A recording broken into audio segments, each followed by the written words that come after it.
Markets have finished relatively flat today off of the back of a little bit higher PPI, producer price index, than expected. That's the what the manufacturers pay for their goods. Came in a little hot, which means that's putting pressure on consumer prices, which came in softer yesterday, the CPI. So, or Wednesday, I guess the CPI was. So markets, let's take a look at the markets. Let's jump in here real quick. And again, markets were a little bit soft today on that news. The Dow basically flat, S&P, down a little bit, NASDAQ down about 0.6. So NASDAQ feeling it, tech stocks feeling it a little bit more than traditional markets. In other news, Sam Bankman-Fried is going to jail for witness tampering. Also, the SEC did delay on the ARK ETF, Bitcoin spot ETF application, and they're probably going to delay on all of the other ones as well and kick the can down the road. So most likely we may possibly be looking at next year before we get any kind of understanding or guidance on whether or not a spot Bitcoin ETF will be approved. So where does that leave us in markets? No big news, really, other than the PPI and CPI and the jobs report. Labor market's still doing pretty good and strong. The economy is doing strong. GDP grew.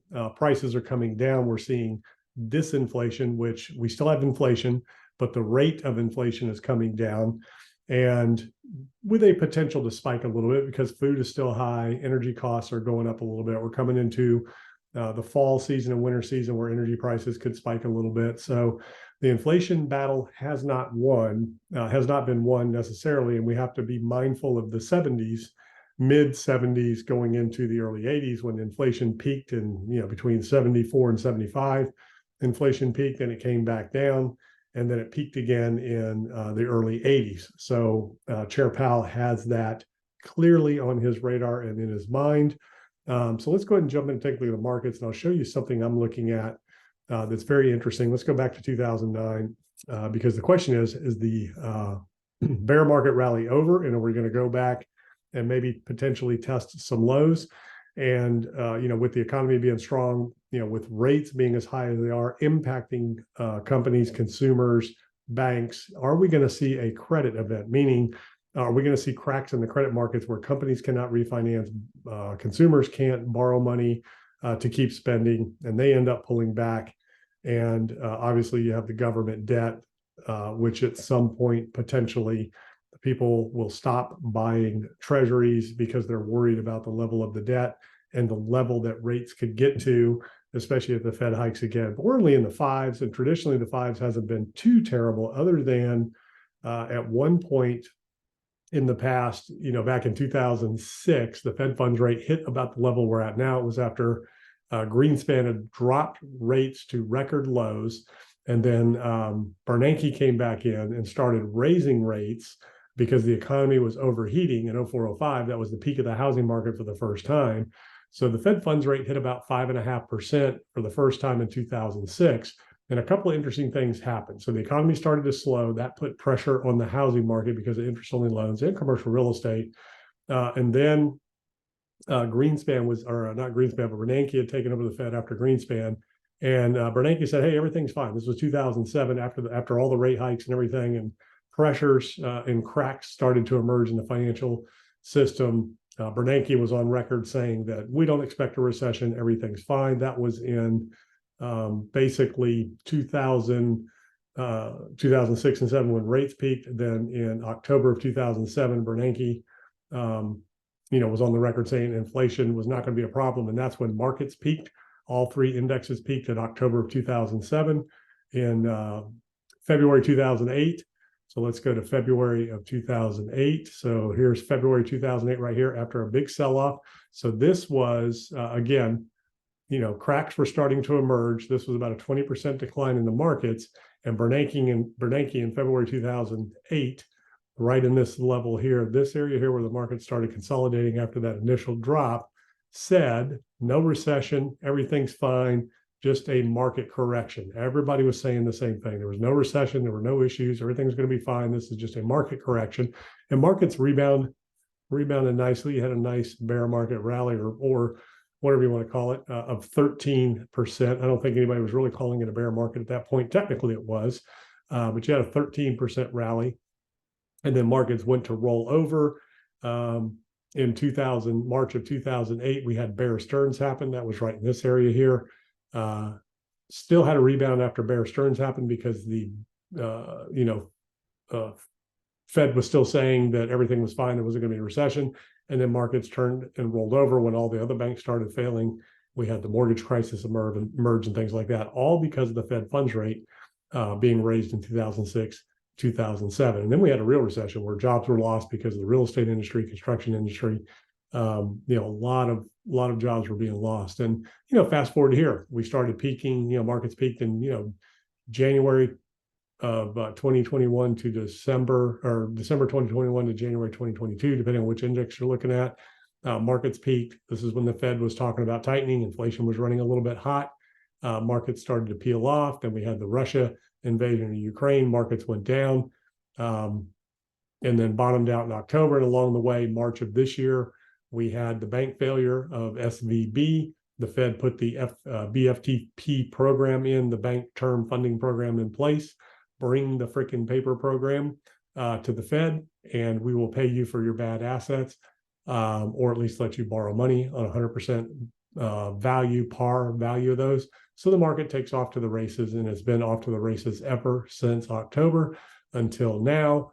And the last line of defense for the markets is that 786 Fibonacci retracement level. So you take the high to the low, and it gives you Fibonacci retracement levels. And these are technical levels that traders look at, that the algorithms are programmed for. So they're important critical levels, and you can see how price reacts to them all the way along. So price moves up, pops up above that 786, looks like it's going to keep going, but then rolls over, rejects perfectly on it, and is continuing to the downside. So let's look at this on a weekly chart, and you can see it much better action on the weekly chart. That's the S&P. Here's the Dow, currently above that 786. The Dow is the only one that's been hanging on the 786 because of the defensive play. Here's the NASDAQ, again, rejecting perfectly, going back down for support at the 702. And then, back, heading for the 702. The S&P headed to that 702, which if that doesn't hold, then obviously the 618, and then onward back down. And again, if a credit crisis pops up, if we start to see companies fail, if we start to see more banks fail, and we start to see consumers not able to spend, which affects earnings in companies, then the markets could, start to retract a little bit and start testing some of these previous lows. Arguably, the first low with that 236 level on all the indexes. VIX kind of hanging in there, tried to pop a little bit, but retracted. Dixie on the move with the markets pairing off, the 2-year and the 10-year on the move, with markets pairing off, retesting these previous highs, keeping mortgage rates higher and pressure on the mortgage markets. Oil has been on a run here lately, back up to 83 a barrel. That's putting pressure on consumers at the pump. And then, of course, we have Bitcoin continuing to consolidate. This is Bitcoin on the weekly. Let's take a look at the daily. Kind of just distribution mode here in this range. So we will continue to watch Bitcoin here. My chart got messed up. We'll continue to watch Bitcoin here in this range and see if it breaks this trend line here, which is coming in right at that 236 level, kind of close to that area, which brings price down to about that 28.5 level, depending on when that happens. And if it does roll over, the next level is the 382. That is your $25,400 level. If that doesn't hold, then of course we go to that 0.5, which is a normal retracement level for any kind of a run in a channel like this. And with, if ETFs do get kicked, get the can gets kicked down the road on the ETF approval, that could put pressure on Bitcoin here in the near term. Ethereum kind of hanging out, XRP losing a little steam since the judge, they had, there was a bad ruling on XRP.